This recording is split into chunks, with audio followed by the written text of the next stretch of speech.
Francisco Goya va a pasar sus últimos años alejado del mundo social y político, desencantado de la Revolución Francesa después de las invasiones napoleónicas en su propio país y la restauración absolutista con Fernando VII en España, va a hacer que en soledad se retire a la Quinta del Sordo, orillas del Manzanares, y ahí pinte sus obras que fueron identificadas en la historia del arte como las pinturas negras.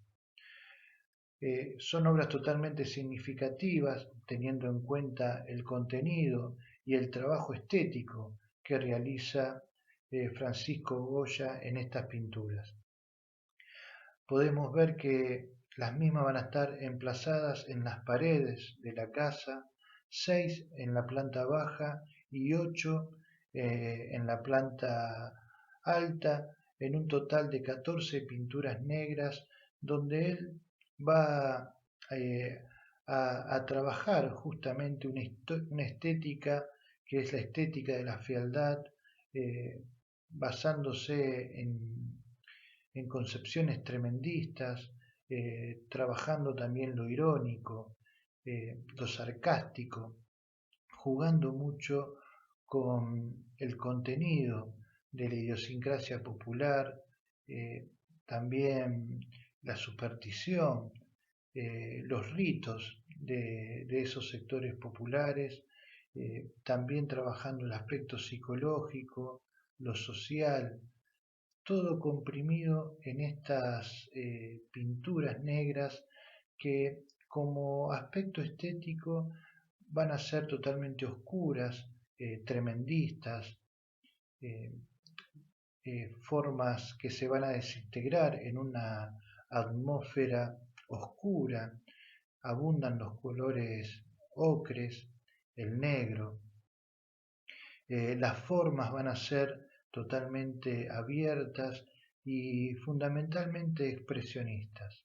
Acá hay elementos que van a ser eh, un anticipo de lo que va a ser el romanticismo, que de alguna manera va a comenzar a desarrollarse en esos años, pero fundamentalmente se va a anticipar y va a ser inspirador del movimiento expresionista y también podríamos decir el surrealismo, esta mezcla de lo psicológico, del mundo onírico con lo social, que tanto trabajó el surrealismo allá por la década de 1930, allá en el siglo XX. Y lo mismo sucede con el expresionismo, las formas desgarradoras, la expresividad que van a deformar las anatomías, también va a ser un elemento que se va a anticipar a lo que van a ser las vanguardias de principios del siglo XX. Como dijimos, lo popular, lo exótico, eh, lo social, son elementos que van a ser principios básicos del romanticismo y una estética de la fealdad que ya comienza a abrirse paso y que después va a tener su auge y su hegemonía plena a principios del siglo XX con las vanguardias estéticas. En el comedor de la casa en la planta baja encontramos la obra titulada Una manola, retrato de una mujer desconocida, de expresión fúnebre y ensimismada, recogida en sí misma bajo el crespón que cae sobre su rostro. Da la sensación de un retrato hecho de memoria, como homenaje a una persona querida, ausente ya en este mundo y trazado a estímulos de agradables recuerdos. Solo el artista puede saber quién era esa mujer. Dos frailes. En esta pintura Goya se revuelve airadamente contra los achaques de la vejez, ridiculizando su propia sordera. Uno de los frailes grita desaforadamente en la oreja del otro, que permanece impasible. Es una composición sarcástica en la que el pintor promueve una irritada protesta contra el destino que le ha dejado sordo y le hace sentirse ya viejo y acabado. Saturno devorando a un hijo.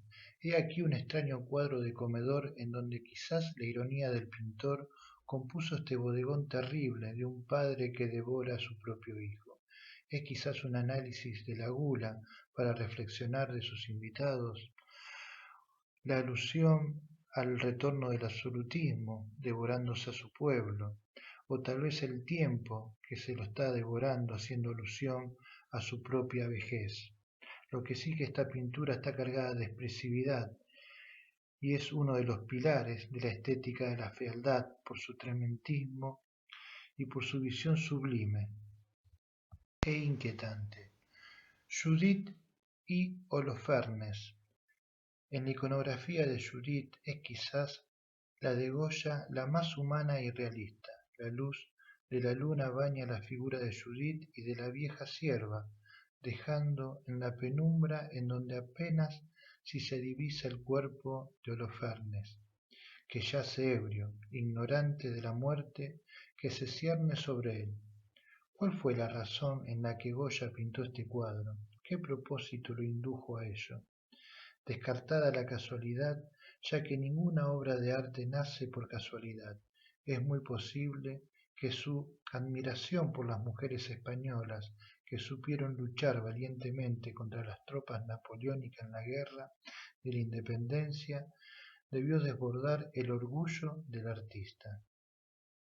Francisco Goya siempre tuvo una mirada crítica, y en una de esas miradas críticas hacia lo popular pinta la romería de San Isidro. Una compacta muchedumbre regresa en las últimas horas de la tarde, después de haber pasado el día entre libaciones y comilonas en la pradera que se extiende delante de la ermita de San Isidro. Es un cuadro triste y lamentable, de una humanidad embrutecida y miserable, en la que el pintor no sólo copia, sino que exalta y acentúa la repulsiva realidad. Aquelarre. En esta obra Goya se burla de lo popular, de las supersticiones del pueblo y hace una obra cargada de fealdad, donde hay un manojo de brujas sentadas alrededor del macho cabrío, con rostros totalmente expresivos y horrendos. Acá Goya, sabiendo que se hacían algunas prácticas de brujería por parte de sectores del pueblo, lo ve de una manera irónica y sarcástica. Dos viejos comiendo sopa. He aquí que vuelve Goya a rebelarse contra la ancianidad, representando crudamente esta figura de dos viejos que parecen seres muertos, animados solamente por el capricho taumatúrgico del pintor. La figura de la derecha más bien parece una momia que un anciano, mirando una acción que se debe estar desarrollando a un lado de la habitación. Otra obra enigmática es La lectura. 5 hombres con aspecto conspirador escuchan ávidamente la lectura que hace uno de ellos en un papel desplegado ante sus ojos. Una luz central, como de reflejo, baña los rostros expresivos de las figuras, dejando casi en las sombras total el resto del cuadro. Mujeres y un hombre. Una sátira brutal y descarnada sirve de tema a la obra. La risa de las mujeres hace mofa del hombre embrutecido e idiotizado cuya expresión no deja lugar a dudas. El pintor se proclama decidido defensor de la naturaleza, no admitiendo que se ultrajen impunemente sus leyes. Perro enterrado en arena. He aquí un cuadro extraño, cuyo asunto es casi indescriptible. La cabeza de un perro asoma de un montón de arena mirando no se sabe qué con gran atención. La mirada es fija y su expresión es de temor, tal vez inspirado en esos aullidos de perros vagabundos en las noches españolas. Es un cuadro altamente conceptual y vanguardista. El destino. Con anterioridad este cuadro fue catalogado con el título Las Parcas. Estudiando posteriormente se vio la impropiedad del título y fue retocado por el nombre El Destino. En él aparecen cuatro figuras estabilizadas en la atmósfera central del cuadro. Componen una escena en la que un pequeño personaje humano nace a impulso de la mujer de la izquierda, siendo observado por la figura contigua con una lupa que engrandece a la forma creada, mientras la del ángulo derecho prepara las tijeras que algún día cortarán la existencia del pequeño ser. Francisco Goya muere en el año 1828, pero su arte trasciende y lo mantiene vivo. Él está presente en las vanguardias del siglo XX, en el arte conceptual, en la abstracción. Francisco Goya, que a través de una estética de la fealdad trabaja la expresividad, trabaja la ironía, lo onírico, los dramas del ser humano desde el aspecto individual y social, sus angustias, sus deseos, sus temores. Hay que recordar la serie de las pesadillas, de los caprichos, su crítica a la Inquisición, su crítica a las invasiones napoleónicas, la dignidad de un pueblo que se enfrentó a la ocupación francesa. Todos esos elementos forman parte integral de un artista que supo entender los cambios que se estaban produciendo en el arte pero fundamentalmente los cambios que se estaban produciendo en la humanidad. El mundo de la razón comienza a ser cuestionado, el iluminismo se cuestionaba.